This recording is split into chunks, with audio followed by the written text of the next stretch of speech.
Dah? Assalamualaikum warahmatullahi wabarakatuh. Sahabat channel Panajla, alhamdulillahirobbilalamin. Semoga kita semua diberikan kesehatan, sehat lahiriah dan batiniah kita. Amin amin Allahumma amin. Alhamdulillahirobbilalamin. Saat ini saya akan berbagi pengalaman bagaimana ketika saya melakukan proses pembuangan zat tanin yang terkandung di dalam kokopit atau serabut kelapa. Dan di sini saya akan berbagi pengalaman tentang apa yang namanya zat tanin dan apa bahayanya, efeknya buat tanaman jahe.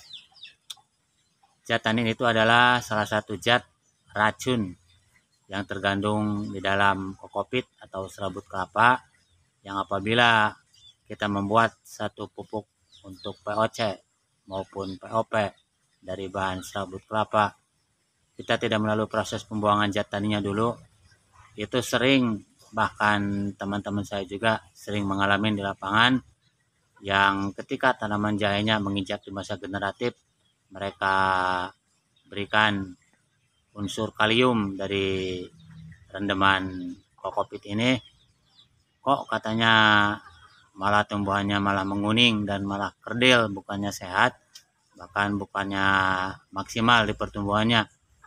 Itulah salah satu ciri racun yang terkandung di dalam kokopit, yang apabila kita aplikasikan ke tanaman jahe kita yang tidak melalui proses pembuangan zat taninnya dulu sebelum kita proses fermentasi, itu akan berakibatkan buruk buat tanaman kita.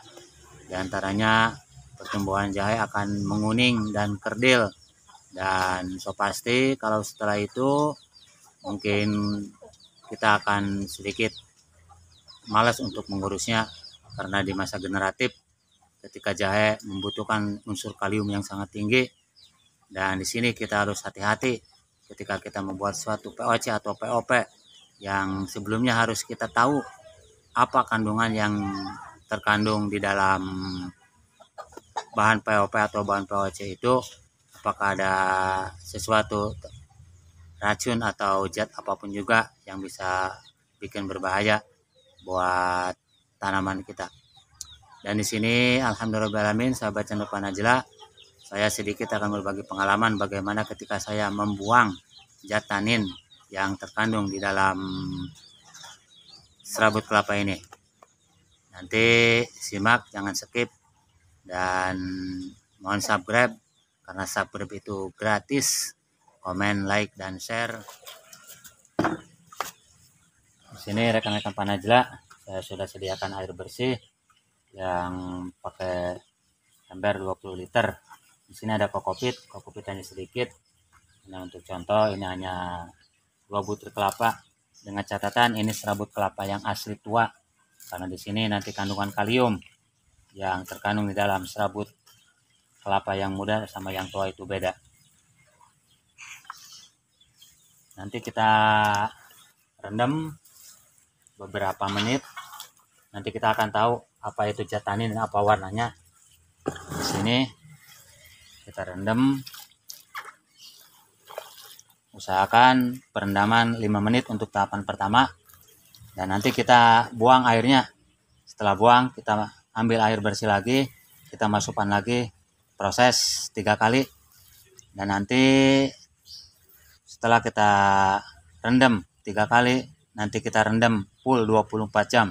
Kita rendam seperti ini biar semua full zat taninnya bisa hilang. Dan nanti rekan Panajla lihat setelah 5 menit apa warna dari zat tanin yang terkandung di dalam kokopit ini. A few moments later. Nah, ini setelah 5 menit, para viewer Panajla bisa lihat bagaimana perubahan air di sini. Yang tadinya air jernih seperti ini, hanya kisaran 5 menit saya aduk-aduk. Ini bisa rekan Panajla lihat, warnanya menjadi kemerahan di sini.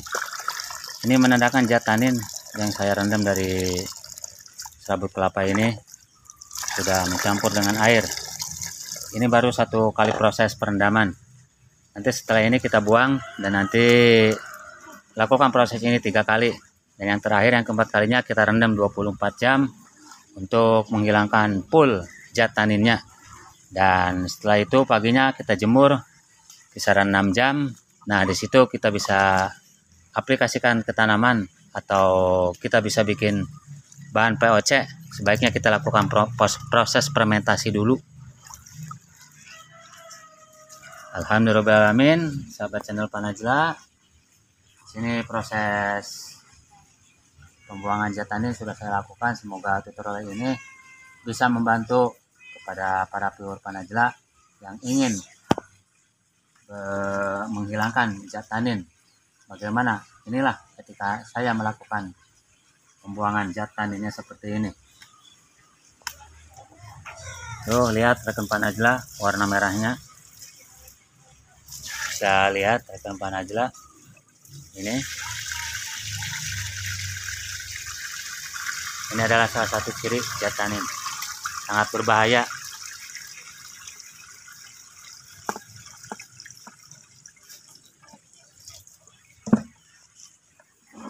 Alhamdulillahirrahmanirrahim. Wabillahi taufiq wal hidayah. Wassalamualaikum warahmatullahi taala wabarakatuh.